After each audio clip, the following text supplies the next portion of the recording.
Bonjour, bienvenue dans le chapitre 2 de Jazz et Improvisation. Aujourd'hui, on va voir les gammes mineures. On va voir deux gammes mineures.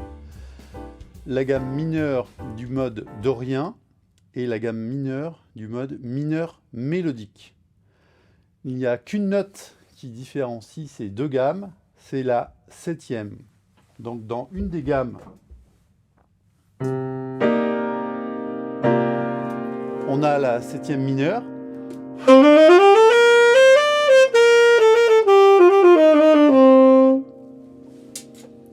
Et dans l'autre,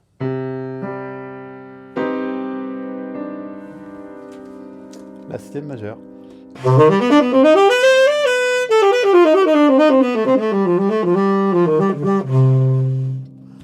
Voilà. Alors, avant de commencer le cours, je voudrais revenir sur des principes fondamentaux qui vous permettront de progresser très rapidement.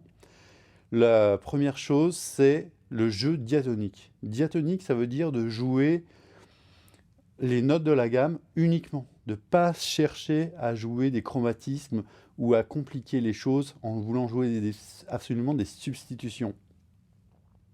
Et moi, à partir du moment où j'ai commencé à travailler comme ça de façon diatonique, tout d'un coup, mon oreille, elle s'est vraiment ouverte parce que j'entendais vraiment à ce moment-là ce que je jouais. Et au moment où je rajoutais un chromatisme ou justement où j'allais sur un autre accord, alors tout de suite, j'entendais vraiment précisément ce qui se passait. C'est aussi pour ça que le jeu diatonique, c'est très très important. C'est pour bien entendre une couleur et ensuite bien entendre quand on rajoute quelque chose à cette couleur. On va aussi apprendre le jeu modal, entre guillemets, sur So What ou Impression, la grille de So What et Impression. On va apprendre justement à utiliser la septième majeure qu'on a dans la gamme mineure mélodique. La plupart des exemples que j'ai écrits dans la méthode commencent par la tonique. Pourquoi ça commence par la tonique? Parce que la tonique, c'est quelque part la note la plus importante pour entendre le son et l'effet des autres notes. C'est pour ça que la tonique, c'est vraiment le centre de notre univers à chaque fois. Ça, c'est vraiment aussi important, pas penser que la tonique, c'est quelqu'un d'autre qui la joue, la basse ou le piano ou quoi que ce soit. Non, vous devez jouer la tonique. C'est vraiment vital. C'est ultra important de jouer la tonique.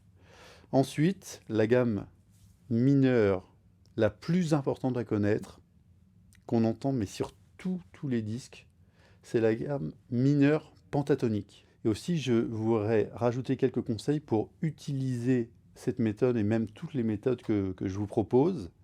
C'est de travailler uniquement ce que vous comprenez et vous n'avez qu'à survoler ce qui vous paraît compliqué, mais pas vous attarder dessus. Parce que la seule façon pour vous de progresser, et pour moi d'ailleurs c'est la même chose, c'est de travailler dans ma zone de confort et d'aller chercher ensuite des choses à rajouter à ma zone de confort. Ce qui fait qu'au bout d'un moment, ma zone de confort, elle est de plus en plus grande. Et c'est aussi, c'est vraiment cette sensation de confort qui vous permet de bien jouer, d'être à l'aise et de progresser en rajoutant du vocabulaire à ce que vous connaissez déjà. Mais il y a toujours ce truc de répéter sans arrêt ce qu'on connaît, de façon créative évidemment, et ensuite de rajouter des petites choses. Donc toute cette progression se fait très très lentement.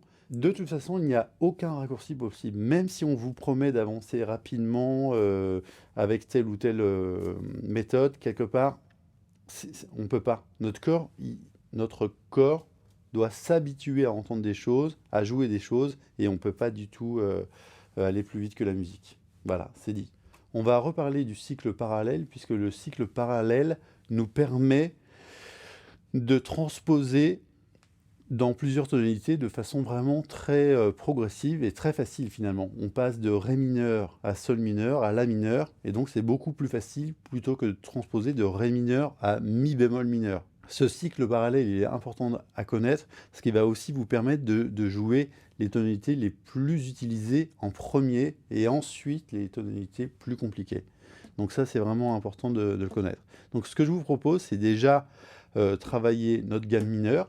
Donc on va la travailler en plusieurs temps, de la tonique à la tierce, de la tonique à la quinte, de la tonique à la septième. Et donc, comme je vous propose aujourd'hui deux modes, le mode dorien et le mode mineur mélodique, on jouera 2 fois de la tonique à la septième. Une fois de la tonique à la septième mineure et une fois de la tonique à la septième majeure. Comme ça.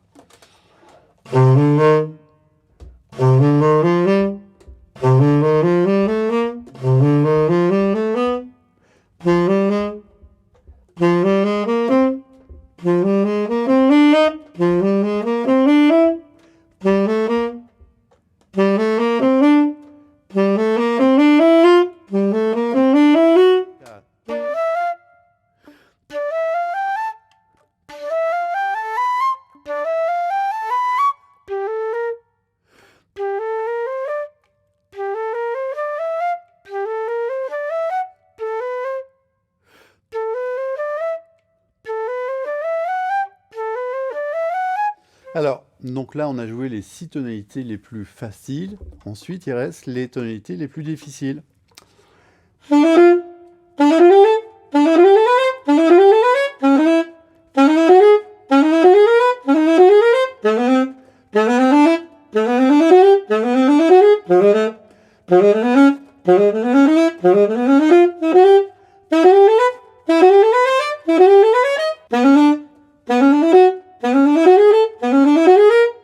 Donc pour les tonalités les plus difficiles, bon, là je les ai jouées rapidement, mais finalement vous pouvez les jouer très doucement en prenant votre temps.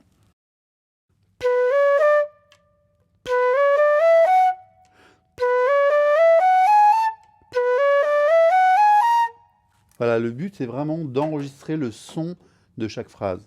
Construction des phrases et jeux diatoniques. Jouer avec l'exemple 0.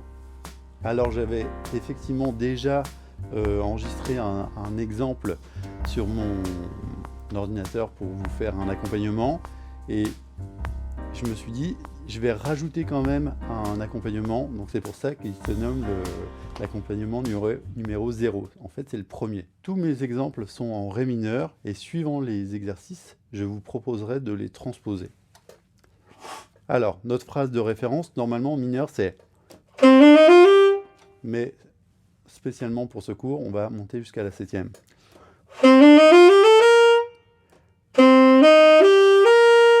Voilà, donc j'ai joué la gamme, donc vous avez entendu, ce sont des notes conjointes, et ensuite j'ai joué l'accord, et ce sont des intervalles de tierces. Et la plupart des phrases qu'on joue, ils sont construits avec ces deux éléments, soit des notes conjointes, soit des intervalles de tierces.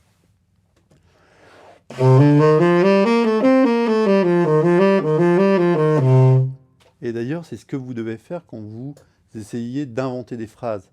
Il ne faut pas tout de suite essayer d'écarter les notes, faire des grands écarts de notes. Il faut essayer de jouer avec des notes conjointes et ensuite de rajouter ces intervalles de tierces. Donc maintenant, ce que je vous propose, c'est de jouer des petites phrases qui vont finir sur une note d'appel.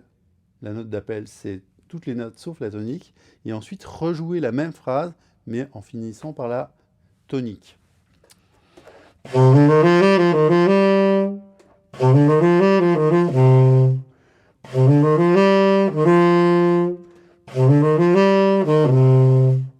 Voilà, je vous ai écrit plusieurs exemples de cette façon-là, que vous pourrez jouer d'ailleurs avec l'exemple de l'accompagnement numéro 0, où je joue une fois la phrase, et vous avez ensuite les deux mesures suivantes pour rejouer la phrase, mais en finissant par la tonique.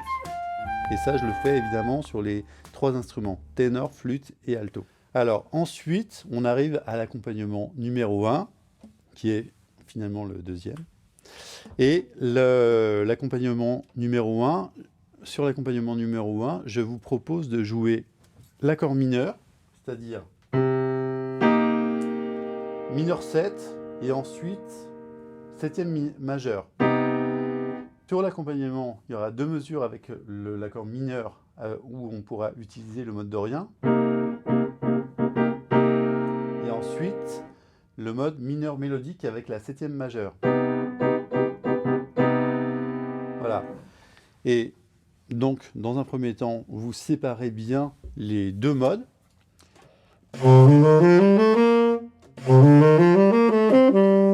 Voilà, vous pouvez construire une petite phrase avec le mode dorien et ensuite le mode mineur mélodique.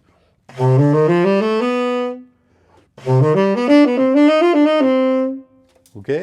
Et ensuite, et c'est là que c'est génial, c'est que on peut mélanger les deux modes sur les deux accords. Même si l'accord mineur est mineur 7, je peux quand même jouer la septième majeure.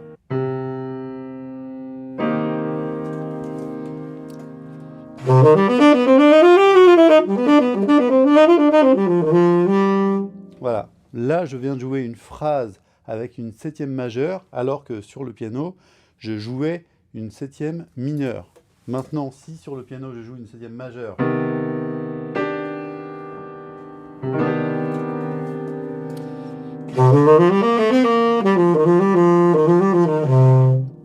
voilà, là j'ai joué la septième mineure du mode dorien et ça marche.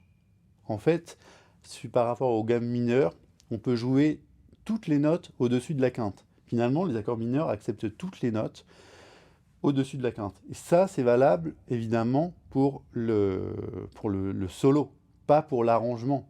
Pour l'arrangement, c'est différent. Donc, il y a vraiment deux règles dans le jazz. Les règles pour les solos, puisque l'harmonie, elle est mouvante, ça veut dire que les accords bougent. Et pour l'écriture, c'est différent. Voilà, il ne faut pas mélanger les deux. Donc là, je vous propose d'utiliser l'accompagnement numéro 1. Il y a un seul accord, Ré mineur 7 et Ré mineur 7e majeur. Et amusez-vous à jouer les deux modes et ensuite à les mélanger.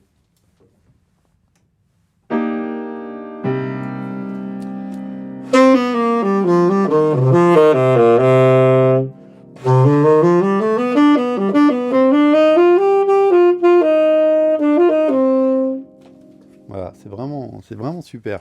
Si je le fais à la flûte, qu'est-ce que ça fait?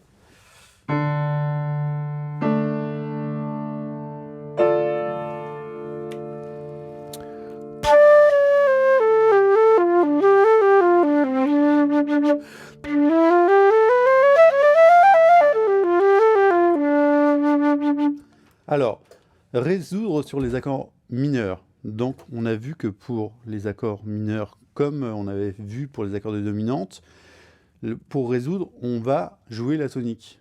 Et si on ne joue pas la tonique, si on joue une autre note, c'est une note d'appel. Et pour ça, il faut s'entraîner à le faire pour s'habituer à entendre. Parce que c'est évidemment facile à comprendre, mais si vous ne pratiquez pas, il ne se passera rien du tout. Donc, je vais m'entraîner à finir sur la tonique ou à finir sur une autre note. Voilà, donc là j'ai commencé par la tonique, je finis par la tonique. Voilà, maintenant je fais la même chose avec le mode mineur mélodique. Voilà, ça sera le grand jeu de ce cours, c'est de jouer avec soit le mineur dorien, soit le mineur mélodique. Alors, j'ai dit qu'on pouvait également utiliser les notes d'appel, donc c'est ce qu'on va faire. Un coup, on utilise une note d'appel, un coup, on résout.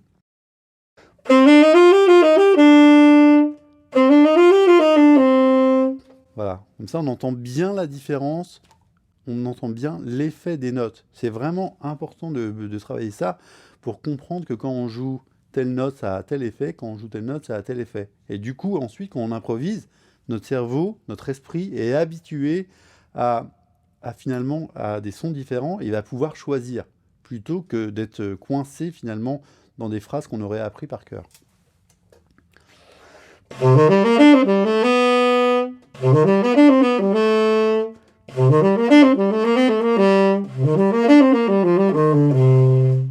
Voilà, dans cette phrase, vous entendez que là, j'ai fait durer le suspense en finissant chaque phrase par une note d'appel, et à la fin, j'ai résolu avec la tonique. Et les accompagnements que j'ai créés sont spécifiques pour chaque instrument.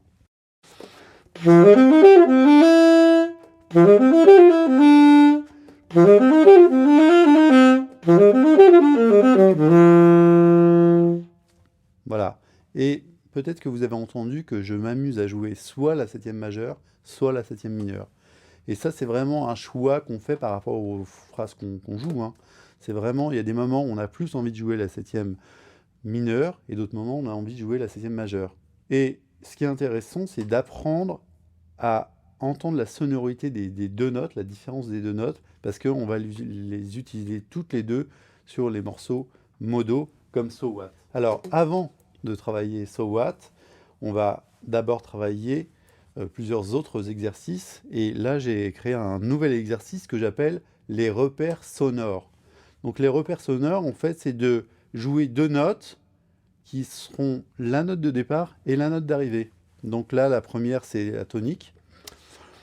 La note d'arrivée tonique.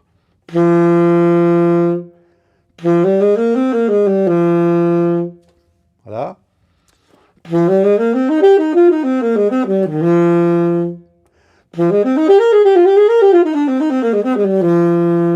Voilà, je m'amuse à commencer par le Ré et à finir par le Ré. Maintenant, je vais faire Ré et Mi.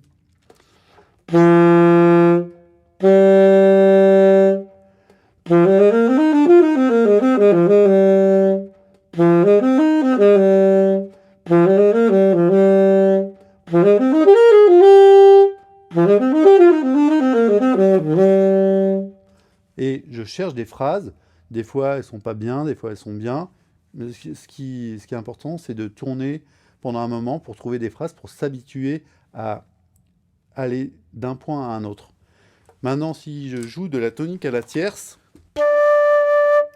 donc maintenant, je vais jouer Ré et Fa.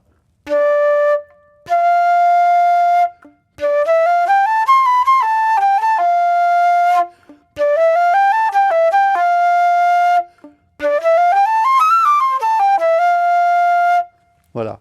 Et du coup, je suis très créatif finalement en jouant la première note jusqu'à la deuxième note. Et de cette façon aussi, je m'habitue à trouver des chemins différents.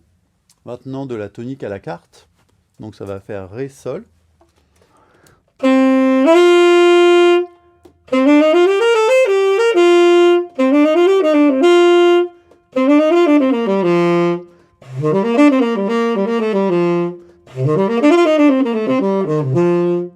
Voilà. À vous de trouver finalement, de chercher des phrases. Mais encore une fois, finalement, je ne cherche pas grand-chose. Je joue la première note, je joue la deuxième note. Et les autres David qui sont là-haut, c'est eux qui vont aller chercher, qui vont construire une phrase. Et moi, ensuite, je la joue.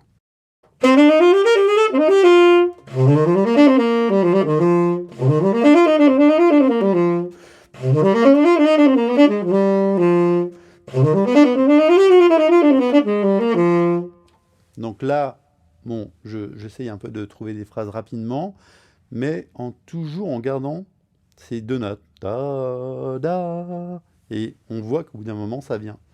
Donc la plupart des exemples que je vous ai faits, j'ai utilisé la septième mineure. Là, je viens d'utiliser la septième majeure.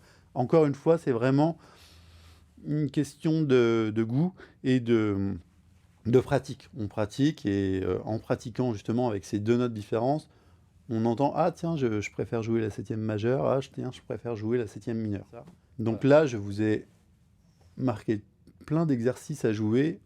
Tonique, tonique, tonique seconde, tonique tierce, tonique quarte, tonique quinte, tonique sixte, tonique septième et tonique septième majeure. Tonique septième majeure.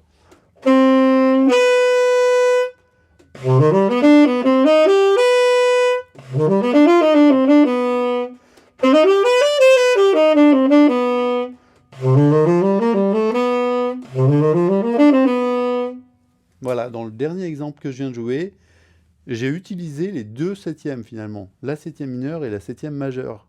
Comme ça m'a permis de faire une phrase très mélodique.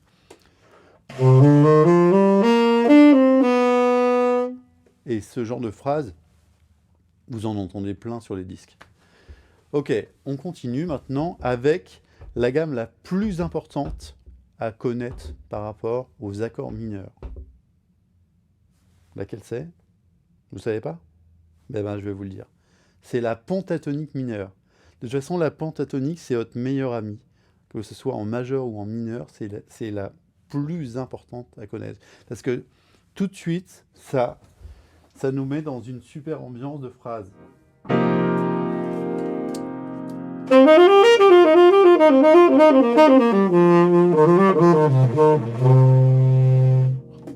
Voilà. Tout de suite, On a des super phrases avec la pentatonique. Il faut absolument l'utiliser.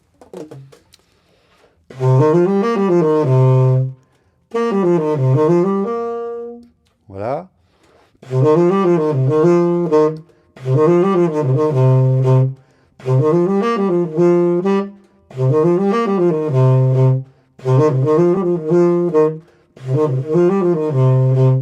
Alors, qu'est-ce que je fais?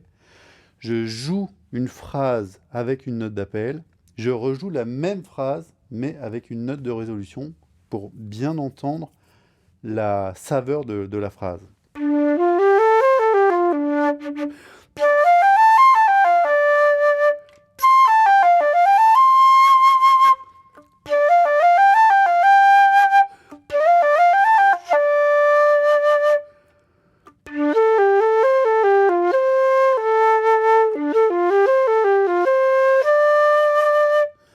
Voilà.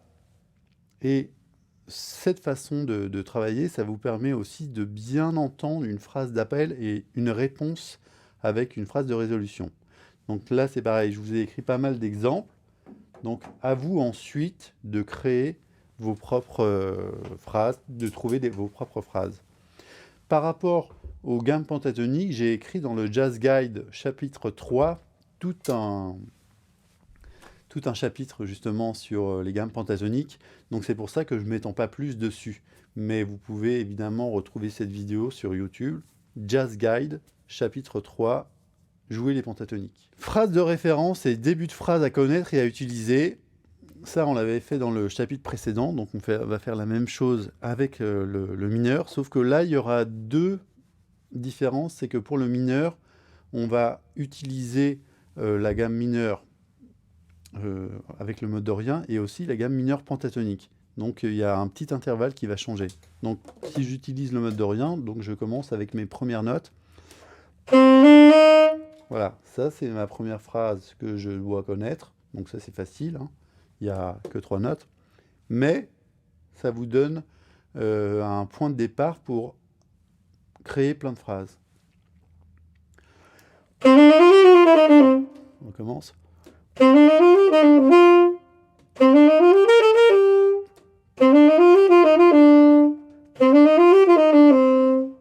Voilà. Maintenant, deuxième exemple de phrase de référence.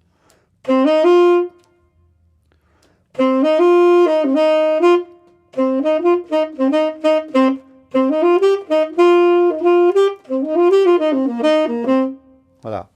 Donc j'utilise toujours le début de la phrase et vous avez entendu, finalement j'ai utilisé aussi le concept qu'on avait vu juste avant, c'est-à-dire de jouer la phrase avec une note d'appel et rejouer la même phrase mais en finissant avec la note de résolution. Donc on a vu.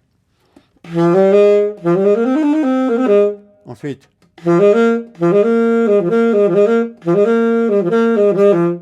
Donc maintenant une autre phrase.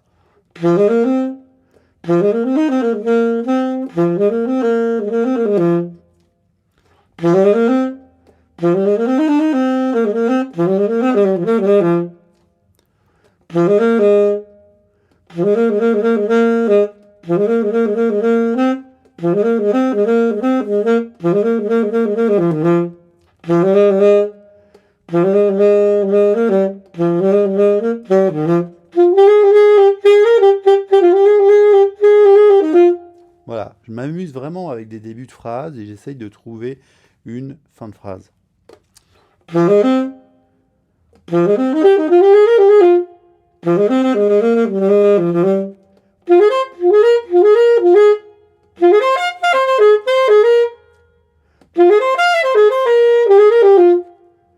Une autre phrase.